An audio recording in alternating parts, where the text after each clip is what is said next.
Hello and welcome to EDA 506 Legal Issues in Special Education.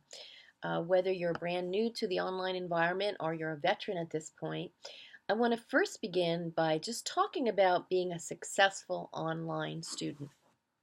I've also been an online student in a number of courses, and I definitely find it to be a different kind of preparation, I guess I'll say, and you need to be a little bit different type of student to be successful in an online environment. First of all, you need to make sure that you're organizing your time.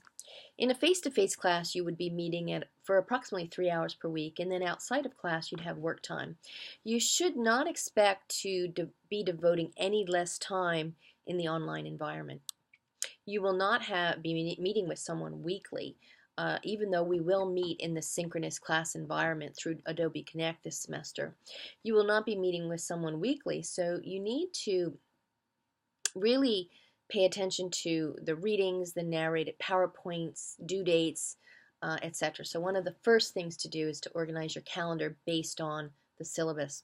And I'm going to get to talking about that in just a minute. So not just orienting you to the online environment, but also orienting you to the course.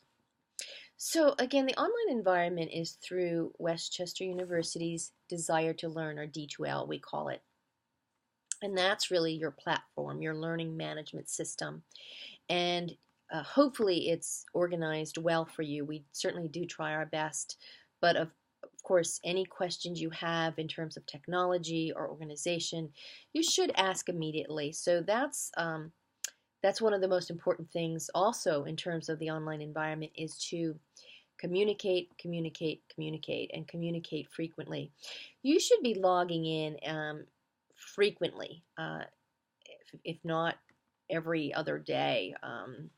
I know I'm online at least, hate to say this, but true, probably every day, at least for a little bit of time, and then for certain days, much longer periods of time.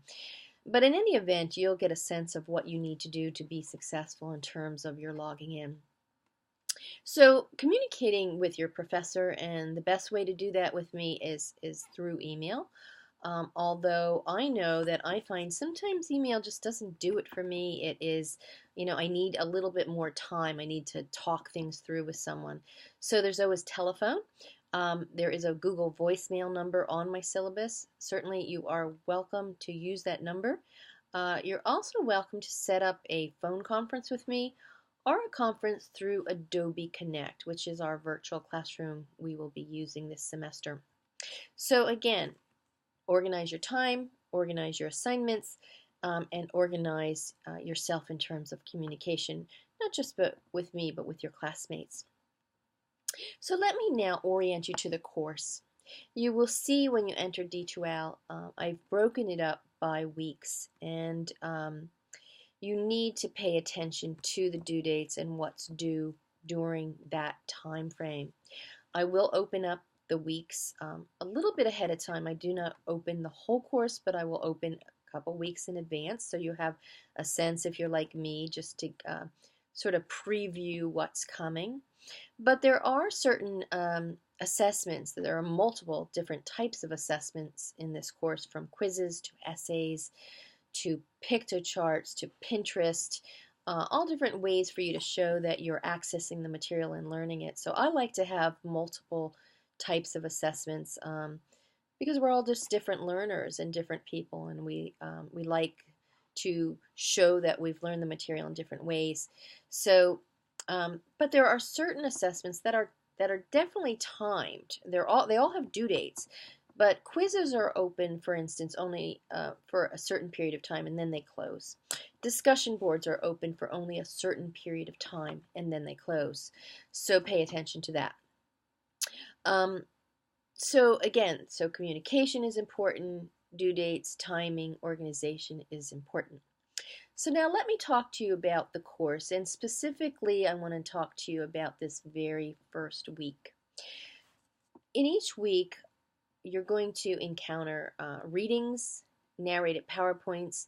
It's really in your best interest to pay attention to those readings. I'm going to be looking a little bit away from this screen at this point, because I want to make sure that I'm covering everything I need to cover in this video.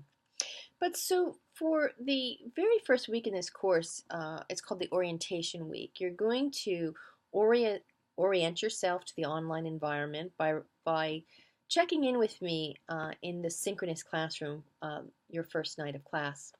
Make sure you know the date and the time to do that. You're going to take a syllabus quiz. You're going to be involved in an introduction discussion board activity so that we can introduce ourselves to each other in the classroom environment. You're going to also then start to delve into some of the, let me just take a look here, some of the course material. This course material is important. It starts us out. It starts us out for the course. So you're going to have some reading from your textbook on the introduction to the legal system. So make sure that you take a look at that. You also have a narrated PowerPoint that covers some legal terminology. And you're going to be introduced to a child named Emma, who we're going to be addressing Emma throughout the course of this semester. So read your updates on Emma as well. That will take us through the first week. I really do look forward to seeing you online this week and getting to know you and just getting into this course. It's a wonderful course. It's an exciting course. It's a course that the material I apply very frequently as a hearing officer in 2 states, Delaware and Pennsylvania. It's a practical course for teachers in that you really do need to understand the regulations and the laws that govern the provisions of special education and working on behalf of children with disabilities. So again, welcome to Legal Issues in Special Education, and we'll have a great semester. Take care.